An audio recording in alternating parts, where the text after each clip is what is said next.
yang kita khawatirkan terjadi. Prediksi berbagai ahli kesehatan menjadi kenyataan.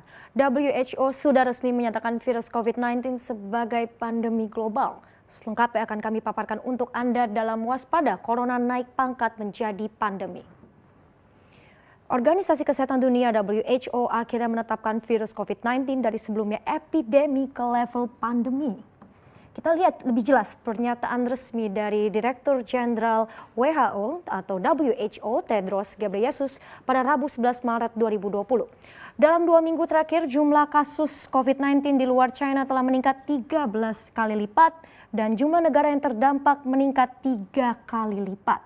Karena itu kami telah menilai bahwa COVID-19 dikategorikan sebagai pandemi. Sehingga sudah sah bahwa virus COVID-19 saat ini adalah wabah pandemi yang sudah menjangkiti 117 negara. Sangat menegangkan bagi kita semua karena WHO menegaskan bahwa pemerintah dunia diharuskan menyiapkan strategi kondisi darurat. Lalu kita akan lihat dan kita akan pahami dahulu. Sebenarnya apa itu pandemi? Pandemi adalah penyebaran penyakit yang levelnya ini lebih tinggi dibandingkan epidemi. Perbandingannya, epidemi menyebar ke beberapa wilayah, tetapi pandemi ini menyebar hampir ke seluruh benua di dunia.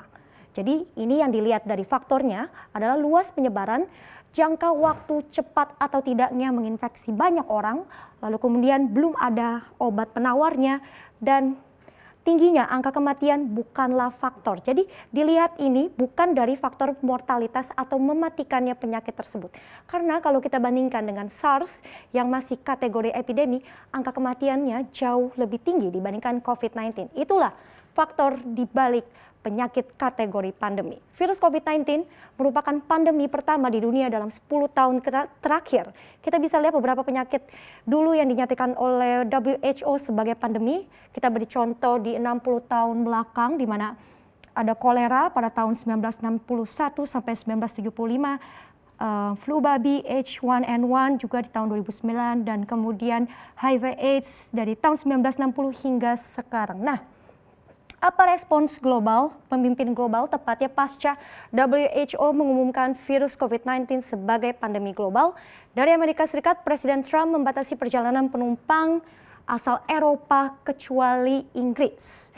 Dan kemudian ini sudah efektif pada hari ini, Jumat pekan ini. Lalu dari Jepang, Perdana Menteri Shinzo Abe melakukan pencegahan terbaru yaitu larangan warga berkumpul pada pesta tradisional Hanami.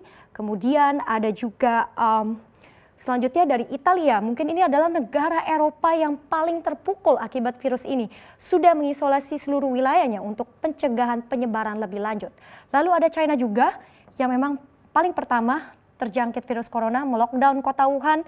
Dan kebijakan terbarunya adalah karantina 14 hari bagi warga negara asing yang tiba di negaranya. Dan kemudian India juga sama kurang lebih, tetapi bedanya untuk warga negara India yang baru pulang dari luar negeri. Dan terakhir, tetangga kita yaitu Filipina resmi melakukan lockdown di ibu kota Manila untuk menghentikan sementara lalu lintas darat, laut, dan udara domestik.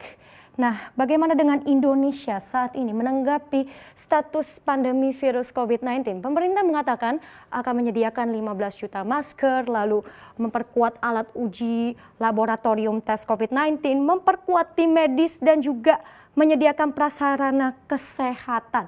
Nah, ini dari sisi kesiapan medis. Kita lihat dari sisi kebijakan ya. Kebijakannya adalah peninjauan ulang bebas visa warga negara asing dari Kementerian Luar Negeri. Kemudian juga sudah terjadi yang kita baru update, ini ada larangan 126 warga negara asing yang melakukan perjalanan ke 3 negara epicentrum. Dan kemudian yang terbaru lagi adalah WNA lainnya yang ditolak ke Indonesia. Ini adalah Singapura, Rusia, Brazil, China, Inggris, Jepang, dan sampai ke Armenia. Nah, kemudian apakah ada potensi lockdown di Indonesia? Jubir pemerintah untuk penanganan COVID-19 Ahmad Yuryanto mengatakan lockdown oleh sejumlah negara ini memang langkah pengendalian penyebaran, tetapi bukan berarti cara ini tidak ada kelemahannya. Ia memberi contoh kasus di kapal pesiar Diamond Princess saat itu ada sistem lockdown, justru terjadi lonjakan korban yang positif terjangkit. Jadi penetapan COVID-19 sebagai pandemi ini turut dipantau langsung oleh Presiden Jokowi yang mengatakan baru saja Indonesia belum diperlukan untuk lockdown. Tetapi pemerintah tengah memperdalam proses pelacakan 80 nama dari klaster pasien pertama dan kedua. Jadi potensi lockdown atau tidak nantinya, semuanya kita kembali lagi ke keputusan pemerintah dalam mengatasi penyebaran wabah pandemi ini hingga hari ini mencapai 69 kasus positif.